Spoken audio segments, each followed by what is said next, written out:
Another video with a bit of a disclaimer, which is that as I am recording this, I am slightly a tiny bit hungover. So if I seem like I'm a bit tired and I'm a tiny bit in pain, that's because I am. I made a terrible mistake. But enough about my terrible mistakes. Let's just get into the video here. On the 21st of February 2024, a debate is taking place on the subject of Palestine. The Speaker, Lindsay Hoyle, breaks parliamentary conventions by allowing a Labour amendment to the Opposition Day motion, allowing Labour to avoid a potentially embarrassing rebellion on the issue. This was a rather typical farce for the British Parliament in recent years.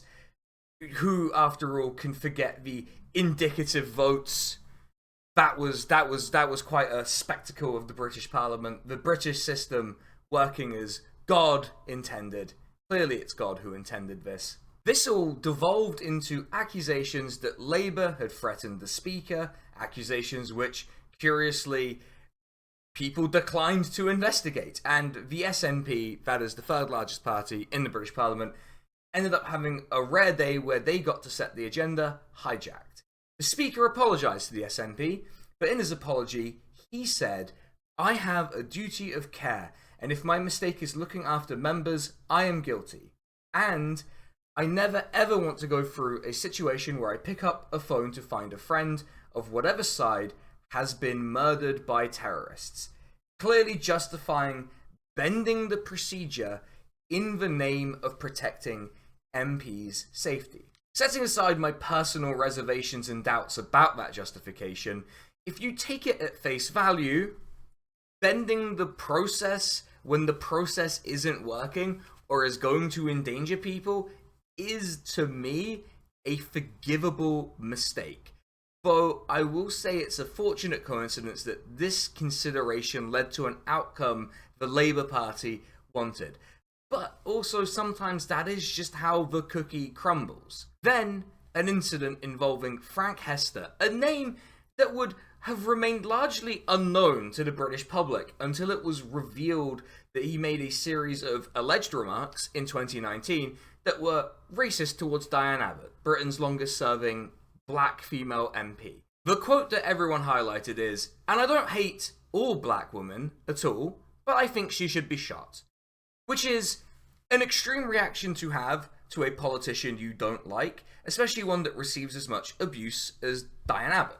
This was naturally the subject of much discussion at the following Prime Minister's questions, and despite being the subject of so much commentary, despite the fact that a major Tory donor said that she should be shot, which I would say does raise the question of safety, she was ignored, trying to catch the Speaker's attention 46 times before he wrapped up the session without calling on her. This was justified by the Speaker's office with this key part of the quote from their press response. During Prime Minister's questions, the Speaker must select MPs from either side of the House on an alternating basis for fairness. This takes place within a limited time frame, with the chair prioritising members who are already listed on the order paper. This week, as is often the case, there was not enough time to call all members who wanted to ask a question. I can't separate these two incidents from each other.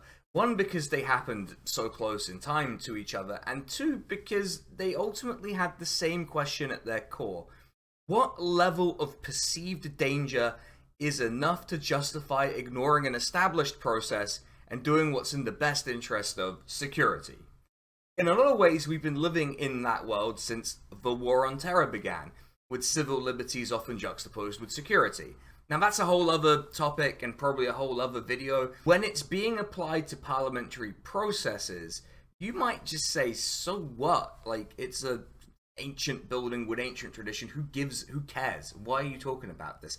And I'd say that the follow-on reactions from this general atmosphere of panic, and yes, I think panic is the appropriate term, have been interesting and potentially have implications for the functioning of democracy in the UK such that it is a democracy. But again, another video. And that might feel like an exaggeration, and maybe it is, but it's not an exaggeration by a lot. One of the most pathetic spectacles that came out of this entire thing was a Scottish MSP, Paul Sweeney, calling a group of people who were protesting in their office a mob. Now, you read the tweet and you think, my goodness, these people must be terrifying. And then you look at the picture of the actual people and you kind of go, I thought Scottish people were meant to be hard. Scottish people in the audience, what's going on? Guys, I thought you were tough guys. What's going on? Paul Sweeney, more like Paul Weenie, got him. That's it. There's no coming back. Paul Sweeney, if you're watching this, you have to give me your seat in the Scottish Parliament now. That's just the rules. I'm sorry. What I want to understand is, are MPs and politicians actually in as much danger as they're perceiving themselves to be? And what their choice of examples of danger tells us. And just a whole lot of things about risk management. I'm doing a risk management video, that's what it is, but for politicians and politics. So I guess, having realized this, I guess let's do it. But also, this video will probably be out just before my birthday, and I am desperately trying to get to 1,500 subscribers before I turn 30. So if you are enjoying the video so far, drop a subscription. It's free, and be sure to like, comment, all of the other stuff. But seriously, let's just do the risk management video and get out of here. That's how most people treat these things anyway. So let's do it. The most important thing I want to say is that going about your day-to-day life, you're gonna be at some risk. Now that risk is minuscule because otherwise there'd be a lot more accidents and people panicking, I guess. Like, I cross the road and 99.9999999% of the time, I expect I'm not going to get run over or have some kind of incident involving a car. In general, we do kind of accept risk as a price of living. There are circumstances where your risk goes up. For example, if I crossed a busy road at random without looking, there's probably a higher chance that I'll get hit by a car. You can think of this as similar to the issue that MPs are perceiving. MPs and politicians are figures with a higher profile than you, or me, or the guy who lives near me who just looks like a younger version of me, which, fuck that guy. Fuck him. Christ, I don't need this. You know, I'm turning 30 in a bit. I don't need to see a younger version of me walking around. My recent experience in having opinions on a film is instructive in this.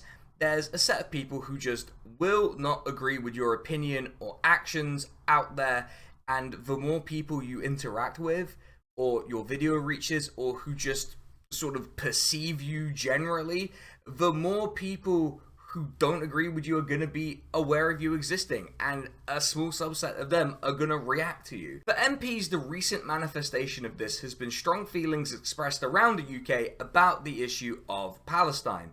The simple fact is, the British public did not agree with the majority of the political class, and so people reacted. They marched in the streets, they wrote letters, and yet some people protested at politicians' offices, or just called them dickheads online. This is where I have, like, the tiniest bit of sympathy. Because you know, and I know, that someone who calls you a dumbass online is probably not going to track you down and beat the shit out of you. The trouble is, the more you're exposed to people, the more likely you're going to eventually find that person. And the truth is, you don't know if it's going to be the first person or the 7 millionth person, which is where I believe a lot of the anxiety around this comes from. It's the uncertainty. One thing we can say for certain is that there are aggravating factors that compound with your exposure to the public. Take Diane Abbott again.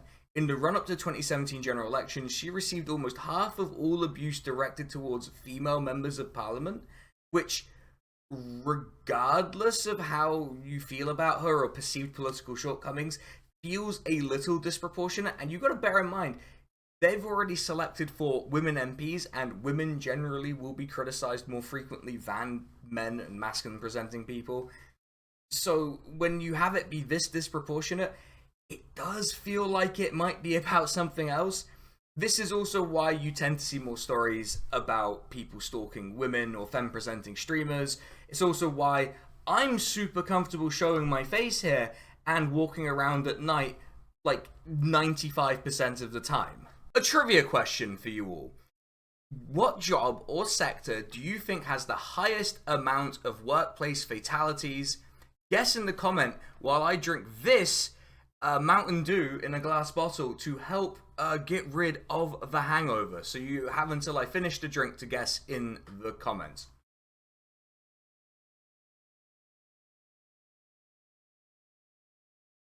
Okay, no, I didn't finish the drink, but yeah. Wow, I should not be drinking this. This is going to make me really annoying for the rest of the day. So, what did you guess? It's construction. It has the highest number of fatalities in the workplace, which makes a lot of sense when you think about what construction can entail. Something I want to do is try to actually quantify the danger MPs are actually in. And this is where the classic trick of you can make statistics say whatever you want comes into play. Because 6 MPs being assassinated since 1945 hits different to 2 MPs have been assassinated in the past 8 years. Both are factual, but both imply different levels of danger. Bearing this in mind, I've tried to come up with a range. You can judge these values at either end of the range as extremes. These numbers represent the highest plausible rate of fatalities, which I'm using as a substitute for danger. I'm aware of the flaws, let's just sort of roll with it. And also the other one will represent the lowest, obviously. But look, I'm going to be honest with you, this is kind of an improvised calculation that I did. It's not perfect, it's not meant to be, it's just meant to give us an idea, right? The highest is to take the number of unique MPs we've had since 1979, which is 2,128, and the number of assassination of MPs since that election, which is 5, according to Wikipedia. Please don't H-bomber guy me, but I did get that number from Wikipedia, so we're just gonna have to trust the system on this one. I know that's rare coming from me, but that gives us a percentage of 0.23%, or 235 per 100,000 MPs elected. The lowest plausible rate is to take the number of MPs elected in the post-war era in general elections, not unique MPs. I'm not going to consider by-elections because, look, to be honest, it's just easier for me to take the literal number elected over and over at general elections, ignoring incumbency.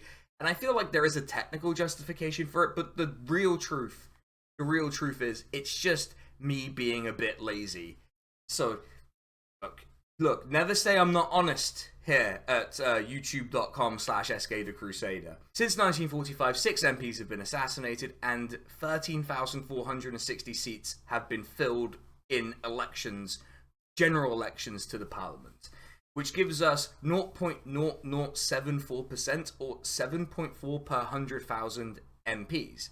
To put it another way, being an MP causes a lower fatality rate compared to the ambient fatality rate of just being alive at basically any age group, or at most it gives you the same risk as being a 55-year-old, which do not look at the average age of MPs, but I have to observe just generally that's a risk most people take on without hyperventilating at the general public about elderly protesters who want to stop genocide.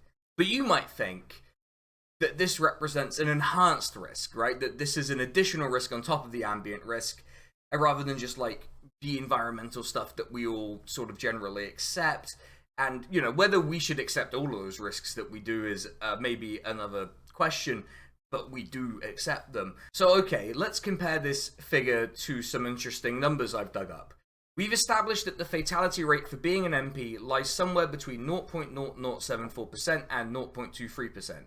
What's your percentage chance of being struck by lightning? So people often cite figures like it's 1 in a million, but when you don't correct for location, across a lifetime, it is apparently closer to 0.0065%, which feels awfully high, actually, but that is awfully similar to the lower rate that we have for MPs here. Okay, but that's not something an MP can control, right? I don't believe they have a big weather-changing machine hidden in Big Ben. So let's talk about some of the things they are responsible for.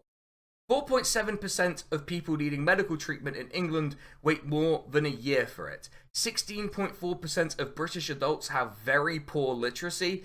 10% of children live with severe food insecurity in Britain. 22% of British people live in poverty, with 30% of children living in poverty. Now, granted, none of these are going to kill you as dramatically or as swiftly as the IRA assassinating you, right? And that is the main cause of death since 1945, by the way, if you were wondering. Like, it's just not going to be that dramatic. But these things all contribute to a lower quality of life, which does lead to you dying younger, and these are things that MPs, whether they like it or not, can impact. I think of James Cleverly saying the only thing MPs should fear is the ballot box. And within the Liberal Democratic framework, that's a partially correct answer, but it is at least an answer that is somewhat correct. The ballot box is the place where the will of the people is registered in the sort of orderly, system-compliant fashion. Incorrectly attributed quotes of Stalin about the people counting the votes notwithstanding, that is generally what we tend to just go along with. My thought on this, and it is a bit of a tangent, is do MPs fear the ballot box? Why would you fear losing when you can become a TV personality, or work for Mark Zuckerberg, or flounce off to Australia to become a pharma lobbyist? And you know what? Even if you lose in the political atmosphere like the one we have in the UK, you're probably going to be replaced by someone who represents a political project aligned with yours. So why would you be afraid of that if you did care about the politics? I do wonder if the disproportionate and I think irrational fear about MP safety is because they're not stupid. They know the state of the country, and they know that this is unsustainable and that they're responsible for it. To get us back on track here, I think it wouldn't be an unreasonable assumption for us to think, hey, if you take a more dangerous job, or one that's perceived as more dangerous, then you either can demand to be or will be paid more. So I decided to look into it, and bearing in mind this is using some kind of coefficient for danger and is an article on Forbes, here's the 10 most dangerous jobs, in quotes, because I don't think some of these should be jobs, or should exist at all, frankly. And you'll notice, what you will notice is that Member of Parliament isn't on there. Also worthy of note, every single one of these jobs' median income is lower than mine from my day job, which I think says a lot, by the way, but I think it says even more that the closest is the prison guard and the cops. Just abolish them and give everyone else the money, to be honest. The most dangerous part of my day job is, no joke, when I cross the road to get lunch. I don't think I should get paid more than a firefighter. Give them a pay rise. I'm sorry, I'm just fed up with how poorly paid everyone in this country is, apparently. But to bring it back to MPs, they will get paid £91,000 a year from April 2024. And MPs always get pay rises that are higher than inflation. Now, they justify this with, we want the best people to come to Parliament, and in order to do that, we need to offer competitive salaries and such. But I did a whole video about the quality of MPs in the country and how shallow the benches are in Parliament. This justification is obvious bullshit. That's what I'm saying. It's bullshit. It's not true. Go watch the video. It's a banger. But it's not true. It doesn't make sense. One thing I will say about MPs is that their job does involve this kind of uncomfortable tension. See, when I'm done with my day job, people don't need to have access to me to complain about software testing. An MP or any elected official in a reasonably democratic society kind of can't have that sort of separation and distinction that I enjoy. It's trivially easy to find out where your MP is having public engagements, and when you're exposed, there is a risk. but it is the job. You need to be in and amongst the public, so you do kind of have to accept it, right? It does, however, occur to me that a lot of politicians we hear about safety from largely fall into two categories. They're either right-wing or they're white, which in the context of one of the incidents that prompted me to think about this topic doesn't sit tremendously well with me. We don't hear from firefighters or construction workers about their safety, but we sure do hear from MPs an awful lot, huh? Which makes me think that they accept that their job has risks, and frankly, I think they're underpaid for it. That is the firefighters and the construction workers, not MPs. I do not think they're underpaid. And to be honest, I think firefighters and construction workers probably agree with me that they're underpaid. So why can't MPs just accept the risk? And frankly, you would be forgiven for thinking that it's because they're just giant stupid babies. Like, that's just what I think the problem is at a certain point. But it strikes me that the mainstream position is that MPs should be safe, but people do react quite differently to each case. And while the responses have become more uniform just because of how egregious some of the examples of this have become, it's worth noting that the Tories are keeping the money from the guy who said the MP should be shot while pursuing a new definition of extremism that seems to specifically target groups associated with British Muslims, which, you know, that's cool. Very cool. What could go wrong? What could go wrong with letting Michael Gove decide what extremism is? We're not even prioritizing safety or tackling extremism so much as protecting the delicate feelings of people when we're talking about what MPs want. To put my being reasonable hat on, this is a good time to admit I do not own a hat that I would be comfortable being recorded wearing. I think it's obvious that MPs need to be accessible to the public beyond the ballot box, because otherwise how can they do their job, right? Like, how do you do the job? How can they even in a very basic way do the job of an MP? Representing the best interests of the people that you know nothing about is pretty difficult. I would say impossible, but it's pretty difficult. It's one thing to academically understand the statistic like 10% of children live with extreme food insecurity. It's another to actually meet the parents of the child who are living in those circumstances and seeing what they think the actual problem is. It all goes back to this thing, which is that you can't solve a problem without really facing it. The other side of all this is that it's clear, and this is borne out by like basic application of logic, right? That a high profile job, doing a job with a high profile, exposes you to more people, and the more people lay eyes on you, the more likely it is a person who will just take it too far will take it too far. So clearly some accommodation and prioritization of safety kind of has to be made, right? It has to be made. You can't have a functioning liberal democracy, or really any kind of reasonable democratic structure, where you can just be gunned down in the streets. That strangely does not foster a healthy democratic environment. Much like the question of the war on terror I mentioned earlier, where we're essentially given the choice of civil liberties and security, and that we can't have both. You can think of the question here as one of, do you want politicians to be accessible, or do you want them to be safe? And much like the question that the war on terror sort of posed to us, it's a false choice.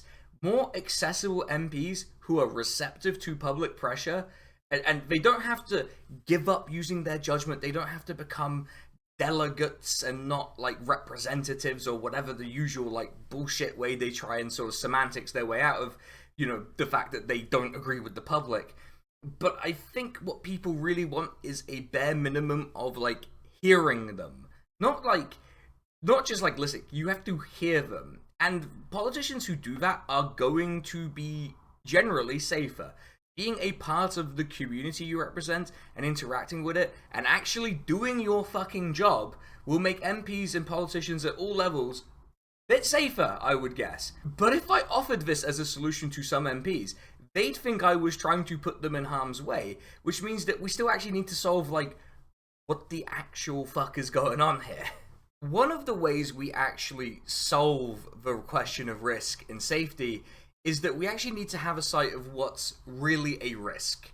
That might seem obvious, but some of the things cited as reasons for this fear that extremism and violence and all this stuff is threatening British liberal democracy. And as a side note, I would argue there was a time when this was the case, but that the threat was largely just sort of conceded to. They're just plain ridiculous, right?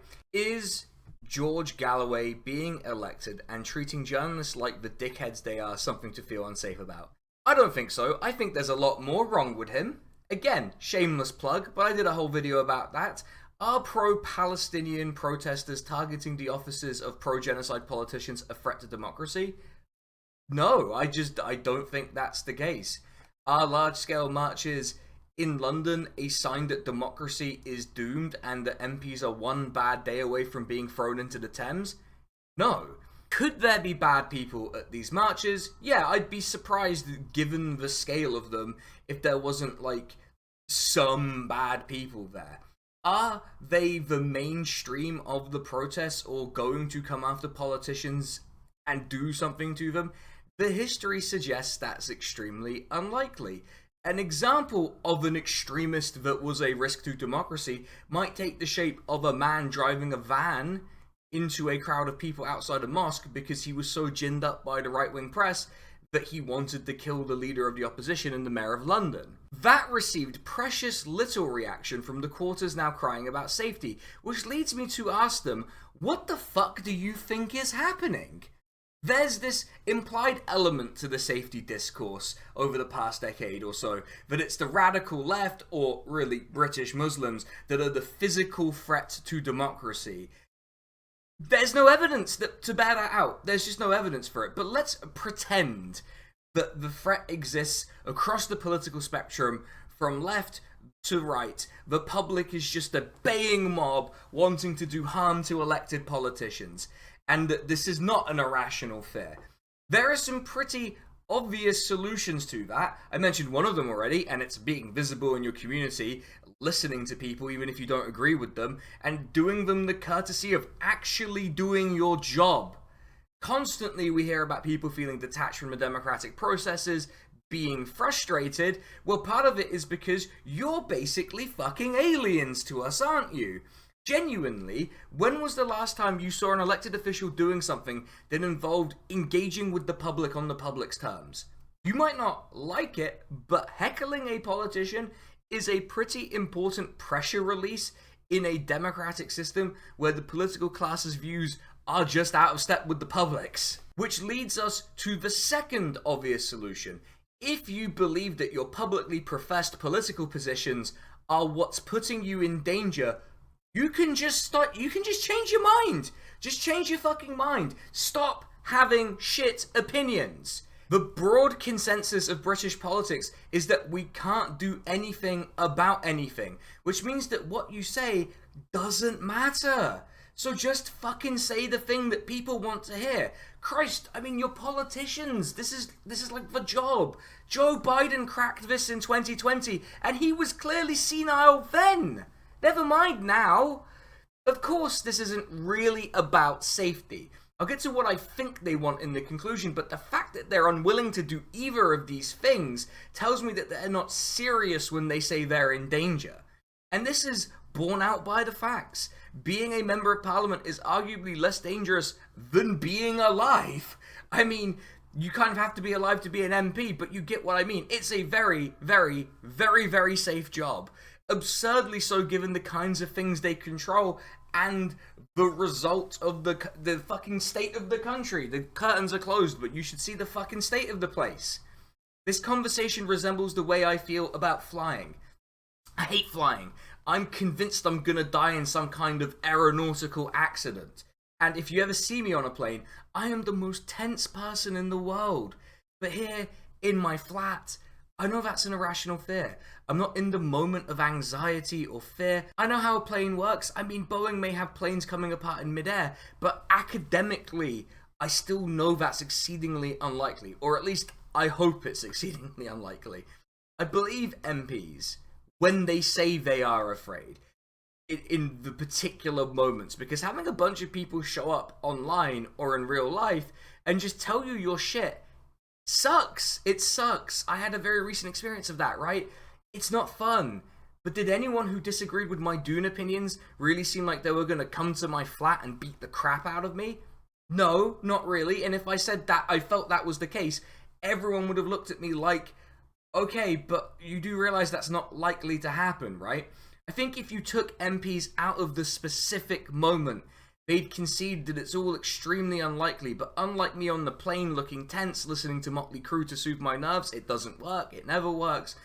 These people decide the political direction of the country, and if you decide poorly and insist upon your right to decide poorly due to an irrational fear, then you might make extreme consequences more likely. Ultimately, I think the lesson here is, unless you're a firefighter or a construction worker, the feeling of danger, the feeling of being threatened, does not necessarily mean you are under threat or in danger. And I guess all that's left is for me to try and make sense of all of this. So, I was trying to think of how do I wrap this up? What am I trying to do here? And I think my sort of remit changed. I think it's obvious that being an MP is not Britain's most dangerous job. I'm sorry about the title. I've baited you again. But what is it that MPs are signaling that they want when they cry about this stuff? And I think what MPs want is the thing that I, having recorded this with a hangover, really wish happened to me, which is that my actions didn't have consequences. Like, I get it. I think that MPs are in this sort of mindset where they think that they're extremely high-profile people, which is true, and that extremely high-profile people, they are exposed more and more. And when it gets in your face, when you see people just telling you, for example, that you support genocide because you support Israel, which is true. If you support Israel, you support genocide. But, when people tell you that en masse, there are marches in the capital city telling you that, I can understand being nervous, but the solution is not to double down and say, well, if you're not going to be nice to me, fuck you, we don't get to have protests or liberal democracy. I think the solution is to get over yourself a little bit. And just change your mind. Just change your mind. The whole point of it is to change your mind. Do the decent thing, right? Now, I get it. I think they just want to be insulated from consequences and have realized you can't really be insulated from the consequences. Like, take those 10% of children who are growing up in extreme food insecurity right now. When they grow up, they are going to have a number of issues. Health-related, mental health, all of this stuff. Who's to say that in sort of creating this and justifying creating it by being all ooh small bean, or I must not be criticized, that you're not gonna eventually have one of those kids do something stupid? Who knows, right? You can't know. Nothing you do is without consequence. We all have to live with the decisions we make, MPs included. And when you're a higher profile person, those consequences could be harsh, and they can be big, and they can be scary. But sometimes, just because you feel afraid, it doesn't mean you're justified in feeling afraid. I think that's the main sort of thing here. Sometimes, the way we feel about something isn't the most important thing in the world. And I think, despite a bit of a ramble there, I think that's pretty much a perfect point to end on. So, thank you everyone for watching. And I need to thank my proofreader, who's my partner.